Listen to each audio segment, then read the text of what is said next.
नमस्कार, एडीआली story channel में आपका स्वागत है। आप लोग ये कहानी कहाँ-कहाँ से देख रहे हैं, कमेंट्स में ज़रूर बताएं। हमारी आज की कहानी है अपना अपना स्वार्थ। शाम के करीब 5 बज रहे थे।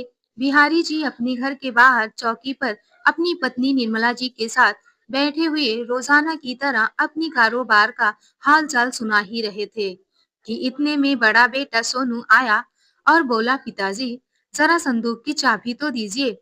अरे क्या हो गया बेटा? कुछ नहीं, बस 10,000 रुपए चाहिए थे।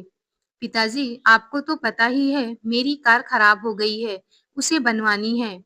अच्छा ठीक है, निर्मला जरा चाबी तो देना। निर्मला जी अपने कमरे में गई और चाबी का गुच्छा लेकर आ गई। बड़ा बेटा अभी जा ही रहा था कि इतने में छोटा बेटा भी आ जाता है। बाबूजी चाबी मुझे दे दीजिए, बच्चों की फीस भरनी है, इसलिए मुझे 15,000 रुपए चाहिए। मेरी तनख्वाह अभी नहीं आई है, जब आ जाएगी तो मैं आपको वापस जरूर कर दूंगा। पिताजी सब जानते थे, सब समझते थे कि दोनों बेटे क्या कर रहे हैं, लेकिन फिर यही सोचकर चुप हो जाते थे कि क्या फर्क पड़ता है तो अपने ही बच्चे। वैसे तो बिहारी जी कभी मना नहीं करते थे संदूक की चाबी देने से, लेकिन कभी कारण ही पूछ बैठते थे तो बच्चे कहते, क्या पिताजी आपको हम पर विश्वास भी नहीं है क्या? इस पर बिहारी जी थोड़ा मुस्कुरा देते थे। निर्मला जी हमेशा उन्हें टोकती कि बच्चों पर सब कुछ मत लुटाइए, कुछ पैसे अपने लिए भी बचा कर रखिए। परंतु बिहारी जी नहीं मानते। अरे निर्मला, तुम तो जानती ही हो मेरे बच्चे ही मेरी दुनिया है। लेकिन जी अपने बुढ़ापे के लिए भी तो। अरे मेरी धर्म पत्नी, बुढ़ापे की चिंता तुम मत करो। अपने दोनों बड़े बेटे होनहार हैं, बहुत प्यार करते हैं हमसे। जो संस्कार हमने अपने बच्चों को दिए हैं, उनके रहते हमें कभी कोई दिक्कत नहीं आ सकती है। निर्मला जी अपने पति की बात सुनकर चुप हो जाती हैं, लेकिन मन के एक कोने में यह सब विचार उथल-पुथल मचाने लगते थे। सोचती आप भी कितने भोले हैं। आज के ज़माने में अपने लिए कुछ ना कुछ अवश्य बचाकर रखना चाहिए। बेटे तो अपने हैं, लेकिन बहुएँ तो पराए घर से आई हैं।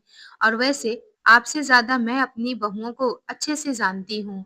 यह सब विचार करते हुए निर्मला जी एकटक अपने पति को देखे जा रही थी। इतने में बिहारी जी ने चुटकी बजाते हुए उनके विचार श्रृंखला को भंग कर दिया। निर्मला जी अपने विचारों की दुनिया से बाहर आई। बिहारी जी बोले, अरे भगवान, कहाँ गुम हो गई हो? शाम का समय है, एक कप चाय तो पिला दो। बिहारी जी ने चुटकी लेते हुए कहा, तुम बनाकर दोगी या मैं खुद ही बना लूं? अरे आप क्यों चाय बनाएंगे? मैं श्यामू को आवाज देती हूँ, वह बना देगा। श्यामू निर्मला जी के घर में काम करता था, क्योंकि बहुओं पर काम का बोझ कुछ ज्यादा ही हो जाता था और वह बहुओं की मदद कर नहीं पा रही थी, इसलिए उन्होंने श्यामू को रख लिया था। निर्मला जी बोली, और वैसे भी चाय बनानी आती भी है आपको, जो खुद बनाएंगे? श्रीमती जी, मुझे चैलेंज मत कीजिए, बहुत बढ़िया चाय बनाता हूँ। चलो आज मैं ही तुम्हें चाय बनाकर ही पिलाता हूँ। कहते हुए बिहारी जी रसोई में जाकर चाय बनाने लगे तो इतने में श्यामू वहां आ गया। अरे बाबूजी, मैं किस लिए हूँ, मैं चाय बना देता हूँ, आप रहने दो। अरे नहीं नहीं, आज की चाय मैं ही बनाऊंगा और तुम्हें भी पिलाऊंगा। कहते हुए बिहारी जी चूल्हा जलाने लगे, साथ में अपनी पत्नी के लिए गाना भी गुनगुनाने लगे। बाहर दोनों बहुएं अपनी हंसी बहुत मुश्किल से रोक कर खड़ी थी। शाम को चाय नाश्ता करने के बाद निर्मला जी और बिहारी जी रोज की तरह सैर सपाटा करने के लिए बाहर निकले। निर्मला जी अपने आप को बहुत भाग्यशाली महसूस कर रही थी कि उन्हें बिहारी जी जैसा सुलझा हुआ इंसान मिला है। पर कहते हैं ना, कभी कभी अपनी किस्मत को अपनी ही नजर लग जाती है। अभी थोड़ी ही दूर निकले थे कि देखा सामने से एक तेज गति की बस बेकाबू होकर उनकी तरफ ही आ रही थी। वह दोनों कुछ समझ पाते इससे पहले ही बस वाले ने उन दोनों को टक्कर मारकर बुरी तरह से घायल कर दिया। जब होश आया तो निर्मला जी ने स्वयं को अस्पताल के बेड पर पाया।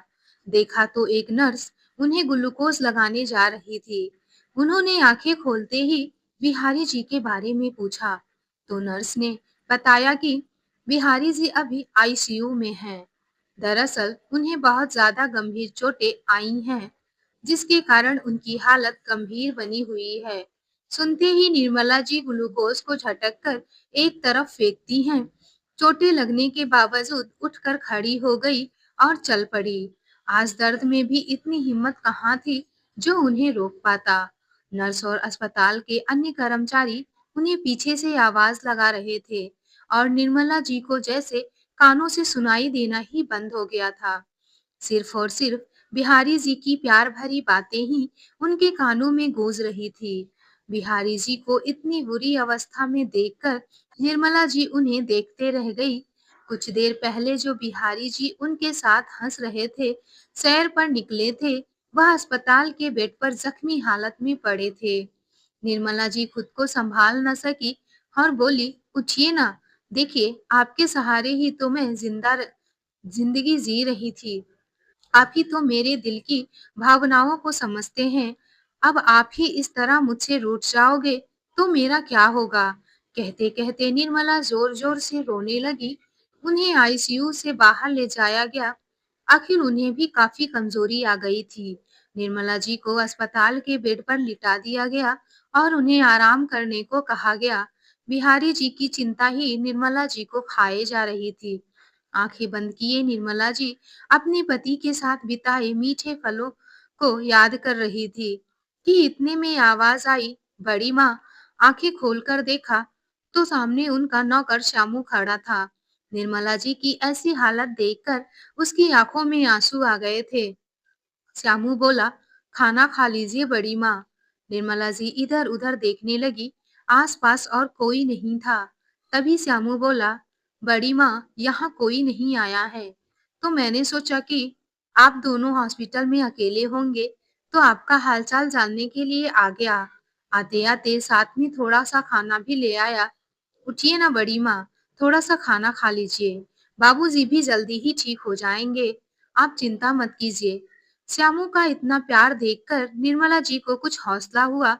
उन्हें लगा कि मुसीबत में कोई नहीं है उनके साथ, लेकिन श्यामू भले ही अपना नहीं है, पर इस दुख की घड़ी में हमारे साथ खड़ा है। श्यामू का इतना अपनापन देखकर निर्मला जी की आंखें भर आई। इतने में वहां आ गई और बोली, निर्मला जी, आपके पति को होश आ गया है। श्यामू उन्हें बिहारी जी के पास ले गया। बिहारी जी होश में तो थे, परंतु अपने हाथ पैर नहीं हिला पा रहे थे। यह देखकर निर्मला जी दर्द और चिंता से भर गई, लेकिन अपने पति के सामने कमजोर नहीं पड़ना चाहती थी। इसलिए तुरंत अपनी पीड़ा अपनी आंखों में समेटकर बिहारी जी की ओर देखकर मुस्कुराई और बोली, हे भगवान, आपका लाख लाख शुक्र है जो मेरे पति ठीक हैं। अब हम जल्दी ही अपने घर चलेंगे। तबीयत थोड़ी संभलने के बाद उन दोनों को अस्पताल से छुट्टी मिल गई। वह दोनों घर तो आ गए, लेकिन बिहारी जी अब चल फिर नहीं पा रहे थे, इसलिए उनके लिए व्हील चेयर लाना पड़ा। घर पर आने के बाद तो जैसे निर्मला जी और बिहारी जी की जिंदगी ही पलट गई। जो लोग कभी घर के मुखिया हुआ करते थे, वह दोनों अब उपेक्षा की नजरों से देखे जाने लगे। बच्चों को अपनी ममता माता-पिता ही बोझ लगने लगे। बिहारी जी की दवा पानी सब निर्मला जी ही करती थी। एक दिन श्यामू किसी काम से बाजार गया हुआ था, तो निर्मला जी ने अपनी छोटी बहू से कहा, बेटा, अपने बाबूजी के लिए कम नमक मिर्च का थोड़ा सा दलिया बना दो। तो बहू ने टका-सा जवाब दे दिया, माँ जी, हमें और भी बहुत सारे काम हैं, आप यह काम खुद ही कर लीजिए तो अच्छा होगा। कहते हुए बहू अपने कमरे में चली गई। कभी निर्मला जी बेटों को दवा या फल लाने को कहती, तो कोई ना कोई बहाना बनाकर इनकार कर देते। बेटों का साथ देने के लिए बहुएं भी आ जाती। माँ जी, कितना खा भी खर्च कर लो, अब बाबूजी तो ठीक होने वाले नहीं हैं, तो थोड़ा सोच समझकर बात किया करो खर्चों की। इन तीर भरी बातों से माँ का कलेजा छलनी हो जाता। मन ही मन वह भी जानती थी कि बेटों को यह सब सिखाने वाली बहुएं ही हैं। सोचने लगी कि यही बेटे छोटे-छोटे खर्चों के लिए बाबूजी बाबूजी करते हुए आ जाते थे। अब बाबूजी लाचार हो गए हैं, तो दूध में से मक्खी की तरह निकाल कर फेंक दिए गए हैं। बेटे बहुओं की जली कटी सुनकर जब निर्मला जी कमरे में आई तो देखा बिहारी जी की आंखें आंसुओं से भरी हुई थी। बिहारी जी निर्मला जी को देखकर बोले, मैंने अपने दोनों बेटों को अपने दोनों हाथ समझे थे, अपने दोनों बेटों को अपना गर्व मानकर अपने बुढ़ापे का सहारा मान रहे थे, लेकिन मुसीबत में यही दोनों बेटों ने हमारी परवरिश को जी झूठा साबित कर दिया है। लेकिन निर्मला, तुम चिंता मत करो, मैं बिल्कुल ठीक हूँ। अरे, संदूक की चाबी कहाँ गई? यहाँ तो रखी थी। इधर-उधर देखते हुए निर्मला जी बोली। श्यामू जो पास में ही खड़ा यह सब बातें सुन रहा था, निर्मला जी से बोला, अरे, सुबह ही तो छोटी भाभी और बड़ी भाभी कमरे में आई थी, क्या पता उन्होंने ली हो। यह सब सुनते ही निर्मला जी चौंक गई, लेकिन खुद को संभालते हुए बहुओं के पास पहुंची। बहू, वह संदूक की चाबी क्या तुम्हारे पास है? निर्मला जी थोड़ा सा सकुचाते हुए बोली। बहुएं तो जैसे तैयार खड़ी थीं चिल्लाने को। माँ जी, आप तो पैसा लुटाने में ऐसे लगी हुई हैं जैसे कि पैसे पेड़ पर उग रहे हों। अब तो आपके पति की कमाई भी नहीं रही, इसलिए पैसे को कैसे बचाना है यह हम अच्छी तरह जानते हैं। अब वह चाबी आपको नहीं मिलेगी। बहुओं का बेशर्मी भरा जवाब सुनकर निर्मला जी हैरानी से उन्हें देखते ही रह गई। अगले दिन निर्मला जी जब सोकर उठी तो देखा बिहारी जी को थोड़ा बुखार था। जाकर बेटों से कहा, तुम्हारे बाबूजी को अस्पताल लेकर जाना है, उन्हें बुखार लग रहा है तो गाड़ी से अस्पताल ले चलो। इतने में छोटे बेटे का जवाब था, गाड़ी में पेट्रोल नहीं है। आपको तो पता ही है घर में पैसों की कितनी तंगी चल रही है। ऊपर से बाबूजी सब काम धंधा छोड़कर घर बैठ गए हैं। इतने में बड़ा बेटा भी आया और बोला, माँ, आप समझती क्यों नहीं हैं? हम लोग का पेशा नौकरी का है, इतना समय नहीं होता हमारे पास कि यह फालतू के काम करते रहें। शामू को बोलकर ऑटो बुला लीजिए और चले जाइए बाबूजी को लेकर। निर्मला जी अपमान का घूंट पीकर चुपचाप खड़ी थी। उन्होंने उस समय कुछ न बोलना ही उचित समझा। इतने में श्यामू ने आवाज लगाई, बड़ी माँ, मैं आप दोनों को ऑटो में लेकर चलता हूँ। जाते हुए निर्मला जी ने श्यामू से कहा, पर बेटा मेरे पास तो पैसे भी नहीं बचे दवा और फल लाने के लिए। कोई बात नहीं बड़ी माँ, मैंने तनख्वाह में से पैसे उठा लिए हैं, कुछ बचे थे, पूरे हो जाएंगे। कहते हुए श्यामू बाबूजी की व्हीलचेयर को सरकाते हुए ले गया। कहने को तो श्यामू नौकर था, लेकिन निर्मला जी और बिहारी जी की सेवा उनके बच्चों से बढ़कर कर रहा था। ऑटो में निर्मला जी श्यामू से कहने लगी, मुसीबत में जब अपनों ने ही पल्ला झाड़ लिया है, तब तूने अपनों से भी ज्यादा हमारा ख्याल रखा है। तब श्यामू बोला, बड़ी माँ, मेरे बचपन से ही माँ बाप नहीं थे, मेरी दादी ने ही मुझे पाल पोस कर बड़ा किया, अब वह भी चल बसी। मुझे तो आप दोनों में ही माता पिता की परछाई नजर आती है। इन सब बातों में ही हॉस्पिटल भी पहुंच गए। डॉक्टर ने सारी जांच करने के बाद बिहारी जी के लिए कुछ खास डाइट और एक्सरसाइज बताएं। रामू ने डॉक्टर की कही हर बात अच्छे से समझ लिया। वापस घर आते हुए रास्ते में ऑटो रुकवाकर श्यामू दवाइयाँ, फल और जरूरी सामान ले आया। श्यामू ने उनके खाने पीने का खास ध्यान रखा। कुछ ही दिनों में बाबूजी भी ठीक होने लगे। जब तबीयत थोड़ी अच्छी हुई तो एक दिन बाबूजी ने अपने दोनों बेटों को अपने पास बुलाया। क्या बाबूजी, आपको तो कोई काम धंधा है नहीं और आप सारा दिन हमें भी परेशान किए रहते हैं। दोनों बेटे चिल्लाते हुए अपने अपने कमरे से बाहर आए। सामने देखा तो चौंक गए। सामने सोफे पर माँ बाबूजी के साथ दो अनजान व्यक्ति बैठे थे और बिहारी जी के चेहरे पर गजब का आत्मविश्वास झलक रहा था। तुम लोगों को शायद नहीं पता, आज हमारी श्रीमती निर्मला जी का जन्मदिन है। इस अवसर पर यह सारा इंतजाम किया है। आज हमने, कहते हुए बिहारी जी ने निर्मला जी के साथ केक काटा। निर्मला जी को एक गिफ्ट पैक उठाकर देते हुए बोले, यह लीजिए श्रीमती जी, आपके लिए अपनी पसंद की महंगी वाली सिल्क की साड़ी लाया हूँ। दोनों बहुओं का मुंह खुला का खुला ही रह गया। क्या हुआ? हैरान हो गए कि इस लाचार निठल्ले बूढ़े के पास इतने पैसे कहाँ से आ गए? चलो, आज आप लोगों को भी एक सरप्राइज गिफ्ट किए देता हूँ। बिहारी जी ने अपने साथ खड़े दोनों व्यक्तियों का परिचय देते हुए बोले, यह मेरे वकील दोस्त हैं सौरभ जी, जिन्हें मैं वसीयत का बंटवारा करने के लिए यहाँ बुलाया हूँ। और यहाँ है प्रवीण जी, जिन्हें मैंने यह मकान 1,25,00,000 रुपए में बेच दिया है। इतना कहने की देर थी कि बेटा और बहू के सिर पर तो जैसे आसमान टूट पड़ा। लेकिन बाबूजी, आप हमारी मर्जी के बिना ऐसा कैसे कर सकते? बीच में मत बोलो, मेरी बात अभी खत्म नहीं हुई। बिहारी जी आज बोलते ही जा रहे थे और किसी की हिम्मत नहीं थी आज उन्हें रोकने की। बिहारी जी ने वकील साहब को वसीयत पढ़कर सुनाने को कहा। उसमें लिखा था, मैं अपनी दुकान से अपने बेटे और बहुओं को बेदखल करता हूँ। उस पर आज से श्यामू का हक होगा। वही अब मेरा कारोबार संभालेगा। इस मकान के बेचने से जो भी पैसा आएगा, उसका आधा हिस्सा मैं अपने पोता-पोती के नाम पर जमा करवा दूंगा, जो कि उनके वयस्क होने के बाद उन्हें मिल जाएगा।